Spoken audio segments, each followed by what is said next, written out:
talking Di Francis, that it's very entertaining.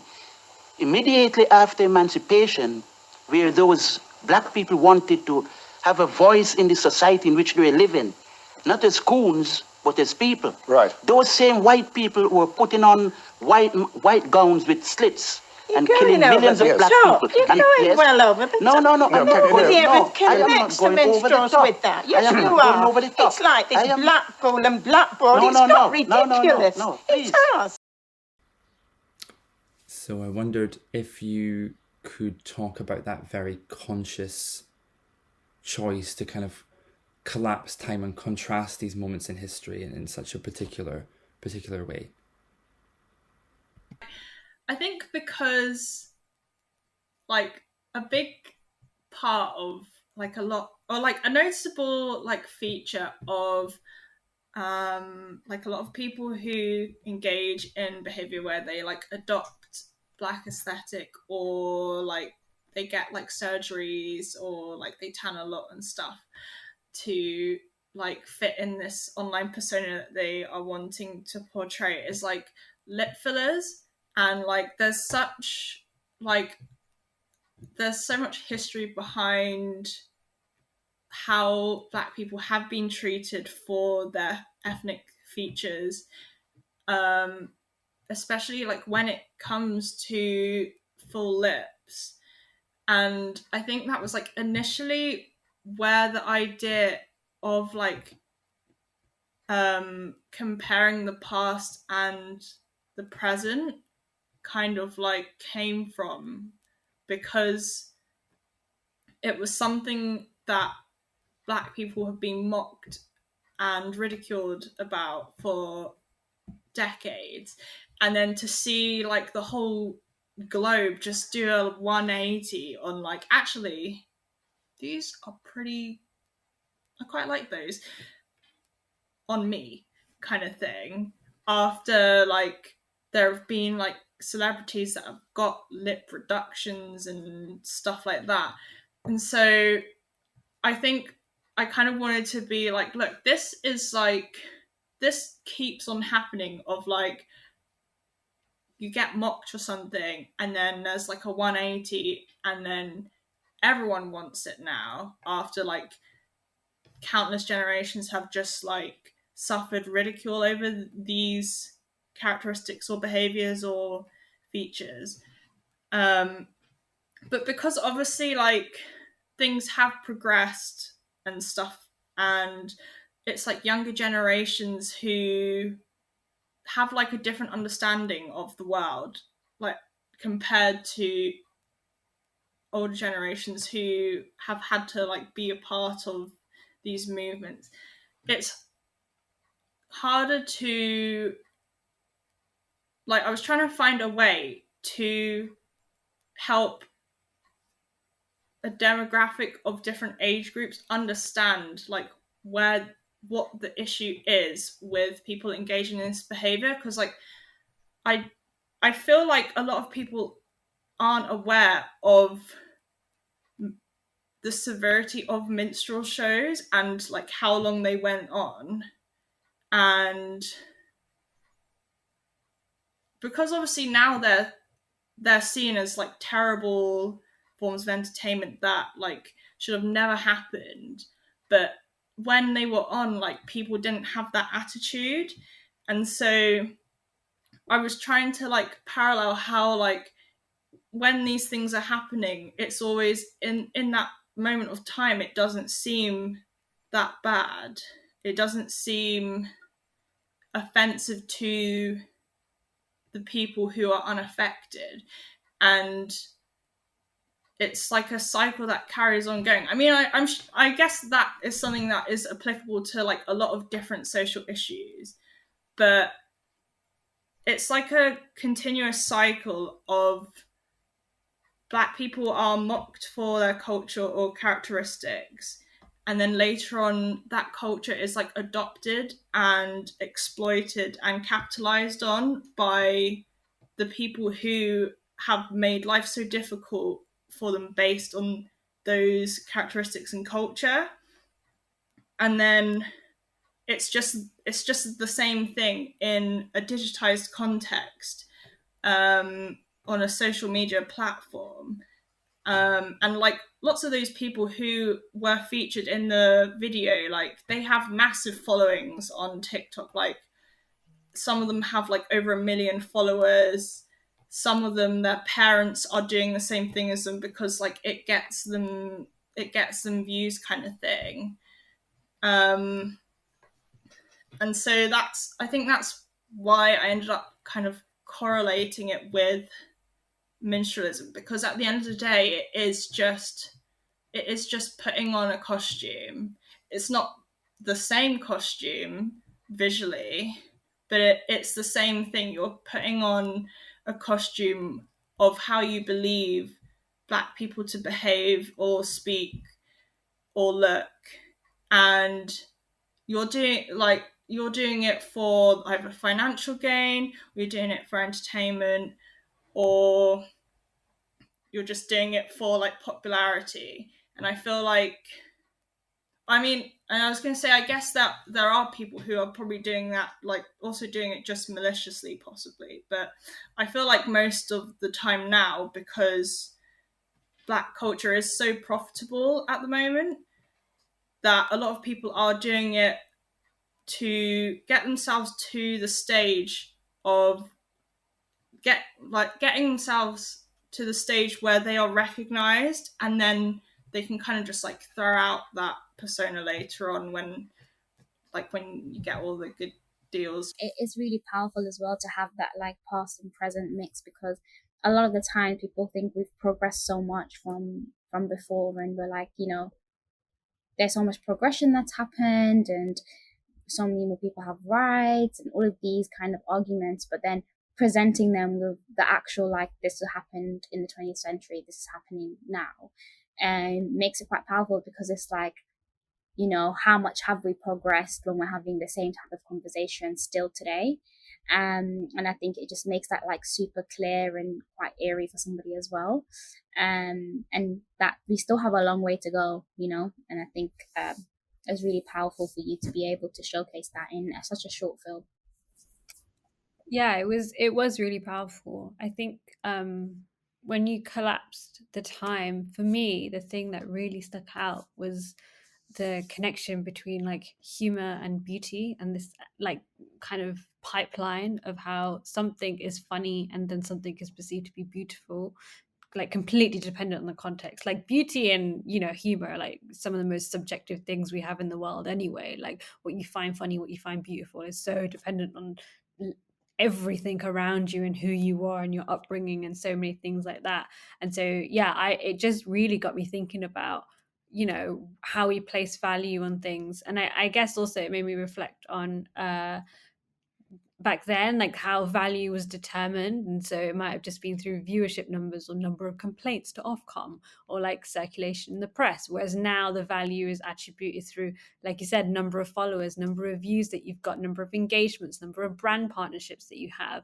And I think the difference there is just the pure amplification and like personal. It's an individual, it's not a company making it, it's an individual making it, like driven by the needs of a company and like what an algorithm is going to push them to do. But there is quite that pipeline of going from a really large organization building this entire TV show and a set and hiring actors, and it's now come down to one person on their TikTok building out this content as well.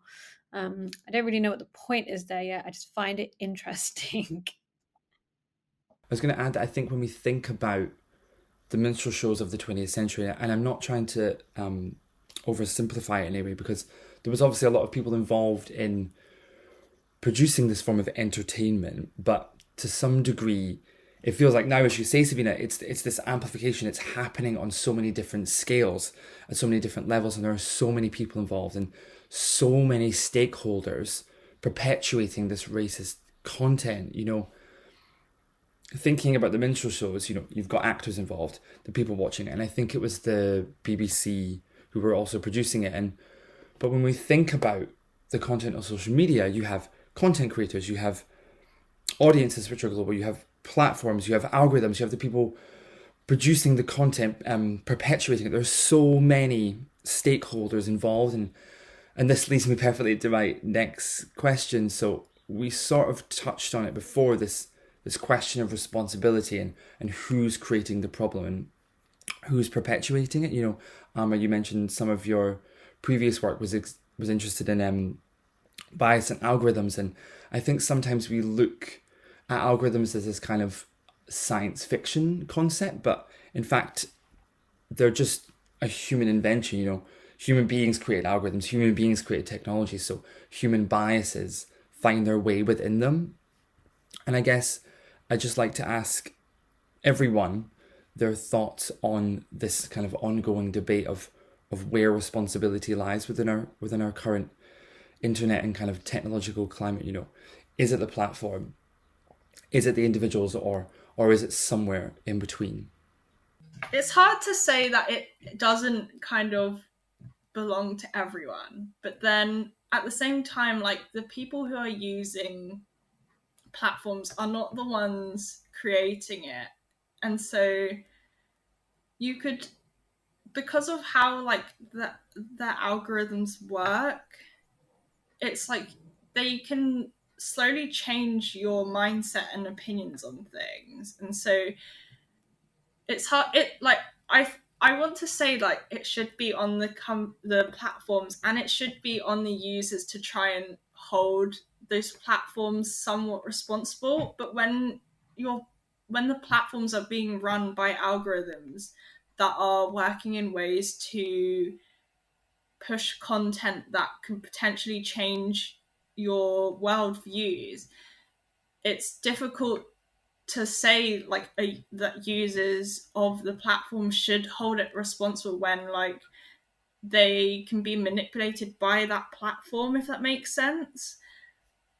So in a perfect world, if it was like the algorithms were just like black and white, like really bad, kind of like they push these like incorrect oppressive things, but they don't do it in a way that manipulates your mind, so the users should like, then that would be like an equal thing. But because there's so many complexities of how the algorithms work in ways to get the users to interact with the platform in a way that the social media platform wants, it feels a bit harder for me to like put as much responsibility onto people using the platform, especially when it's still also like such a new, well, still like kind of a new thing. And I'm sure like there is a huge chunk of people that aren't aware of how social media algorithms are tailored to make you do things without you realizing. Whereas like the people engineering them are aware that they are designing them this way and have done research into how to change people's like psychology. So I feel like the responsibility is more with people who are designing the platforms and doing the algorithms and the coding and everything. I think I was going to love this answer. The root of the problem is capitalism, because it is, because it's created these major platforms which owe things to their shareholders, and they aren't, as we said, not hold to the values of a community, to kindness, to enriching our lives to one another. It's essentially there and built to make money, and so they are going to do anything in their power that they can do to make money. That is the bottom line of it. And so at the end of the day, we need to fundamentally change those platforms and who they are serving in order to make any real change. I do think, yes, there are a plethora of problems in our society, and people are problematic, are sexist and misogynistic and all sorts of bad things under the world. But the internet, the way it's built at the moment, is this like sensationalized place. Like, it's very easy to find people who think like you. So whether you are a brown woman interested in embroidery, if you know me, hit me up, then it'll be easier for me to find you. But also, if you believe the earth is flat, it'll be easier to find people who believe what you believe. And so because the internet because the social media platforms weren't built on a basis of like cultivating community, it's cultivated on making profit.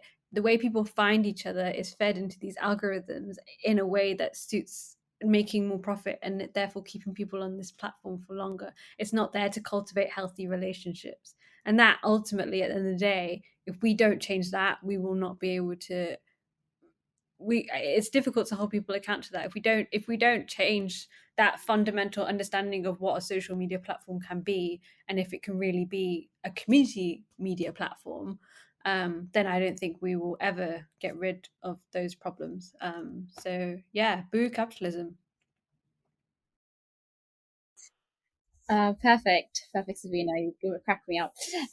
But you're right, and I think as much as I can say there is responsibility on individuals, because yes, as individuals we do have to have accountability to each other, human to human. I feel like when you're on these digital platforms, social media platforms, like there's only so much you can do. There's only like, even if you were like an activist trying to change everything, like you only so much you can do. It really has to come from the platforms, and they have the most accountability in the state, because they are the ones designing it and cultivating these types of spaces for people to then exist in. So I think, like as Savina said, it's hard to say that these people are accountable for it when they are kind of just reacting to what they exist in, what they have available. Obviously, to create change, you do need people to kind of outspeak, and you do need people to want to drive that change.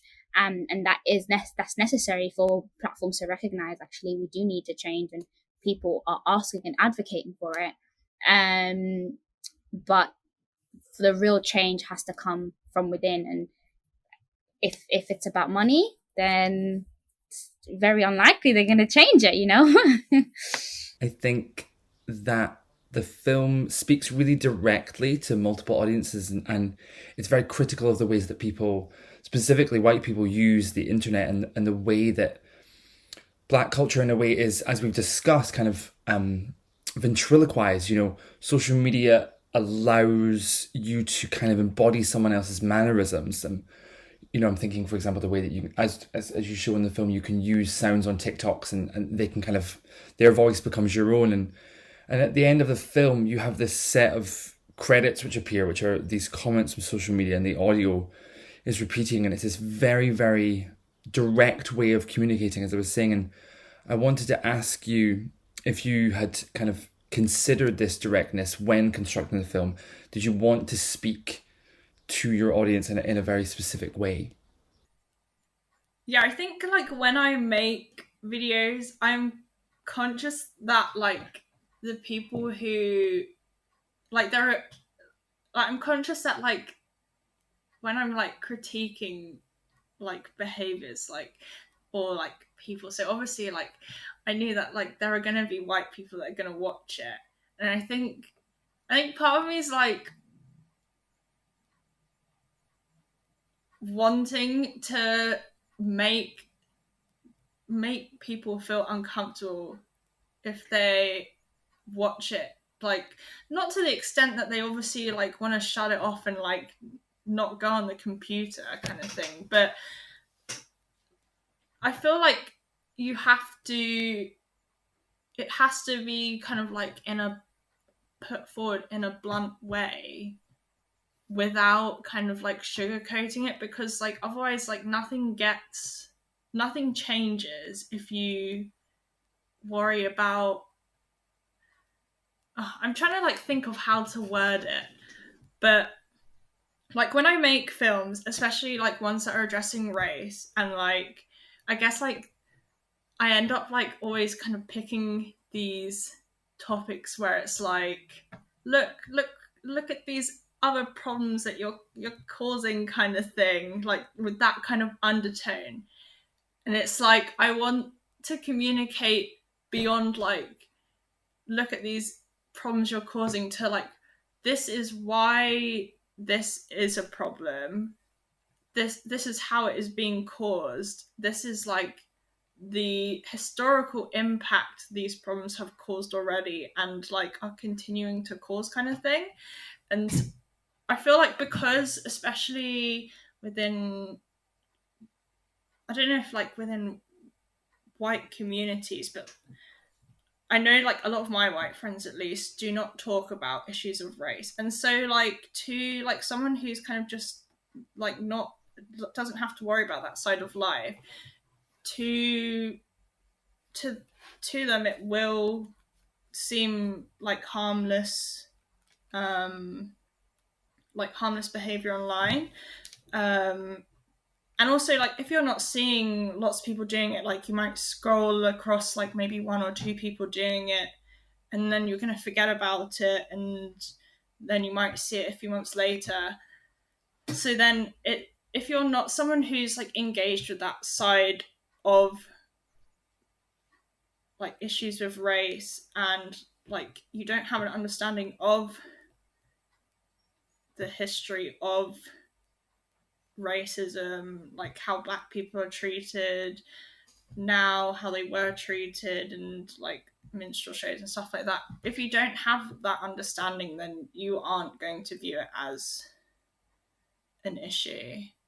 And so having the comments from people who probably like genuinely just like saw something as a tan and didn't have like any other, they didn't apply any other context to it of like why this could be a problem outside of just like the surface level, like they just used some tanning cream kind of thing.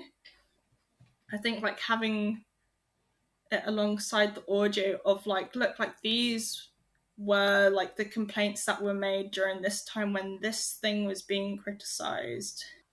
Because like the comments, when it's just an individual basis of like, I don't think this is a problem because like on a surface level this is what it is to me, kind of thing, but like I haven't added like any like historical context or like any other context to this issue that is being discussed. I'm just viewing it at a surface level. I think adding in like the clips of the minstrel show adds in that context and helps people approach it beyond a surface level. Because whenever I start these kind of projects, I go in like, after I've like collected all the evidence, I go in and I'm like really fed up of like looking at all the content, and so I'm there like, oh yeah, this is gonna be like such a confrontational video, and like, and I'm gonna edit it like this so that like it will really get the point across, kind of thing. But then like I never go out with the intention of like wanting to confront people so that they feel bad about like behaviors they might have, like I don't want them to feel bad about themselves or something like that. It's like I want people to be able to confront like behaviors that they might have been engaging in or things they might have enabled or been complicit in, and like be able to reflect on it and realize what the issues were or what the issue is, kind of thing. Like I just want people to be able to apply what they take from the video so that like it doesn't keep happening, essentially, because I think everyone is tired and it would be nice to be able to contribute and have just a little bit of progress in that area, even if it's just like 2 people that take away from the video like, oh wow, like I'm not gonna use all these dialects and phrases where like the context is completely removed, and I'm just gonna throw it all together and post it all the time and devalue the dialects that are being used within these small communities of people, kind of thing. Like, even if it's just like that, that's like a positive change. So Yeah, I mean, I think what you've done is incredible, and I think you've achieved everything you set out to achieve. And if you remember, we screened the film for a group of students, and there was a group of majority white students, and I think some of them were kind of stunned into silence, and we didn't get much of a response initially when we kind of screened it, because I think some people were really trying to like digest what they'd seen. But then I texted you later in that evening and said that some people had come up to me and said, oh, it's really made me reconsider my thinking and how I use the internet and that kind of thing. So yeah, I think you've done an incredible job. So Savina and Arda, do you have any things or last things that you want to add before we wrap up? The film is amazing. I remember when I first watched it, I was like, this is so cool. Like, it was, I think even the tempo that you put it at is a good tempo to actually get people to, really engage with it. The end part as well, just to go back onto that, I think it was very good to hone in into the message. So you've shown all the evidence, and then you're showing the reactions to people, kind of supporting them to continue to do that, but also looking at the historical elements of it, and what does this actually lie in, and what harm can it bring. And it's not just about, we're just putting a spray tan on. It's not that simple, and there's more things about that. So I really did like the end when all those comments came in, and even reading them, some of them I was getting annoyed. I was like, but that's not what it means. Like, it's not just that. But yeah, overall it was a really great film, and yeah, you should be proud of yourself. It's amazing.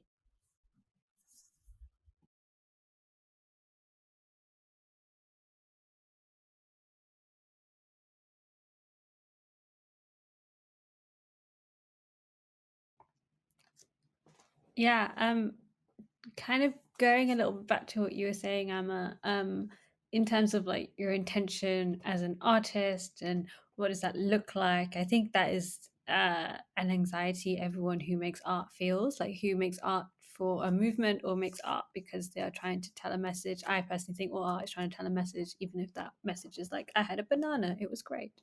And I think, having those anxieties about like, how am I making a difference? Is this impactful? Is this leaving the audience the way that I want them to feel? Is difficult, and ultimately we won't ever really know the impact of our work. But that's kind of what makes it a bit exciting as well, because it can give people, like we said, different ways of exploring things that we might not even thought of in the first place. People can take your work and interpret it, like that room of students, they could all interpret it completely different, and they could remember one of the TikTokers who they might follow, or someone else is going to remember the fact that their grandparents used to watch the minstrel shows. Like, there are so many different ways that someone can interpret your piece of art, and yeah, that's the scary bit. And you have your intentions and you set them out, and when you're making it, you're like, this is what I'm going to do and achieve with it. But a piece of art like you've been able to make is so exciting because it can spiral off and go off into people's imaginations in so many different ways. And that's why, yeah, it's just really great to see it come to life. And whatever way it is interpreted by people, it will be remembered, and they will take it on even if they don't really realize it as well. So yeah, be super proud of it. I think it's brilliant.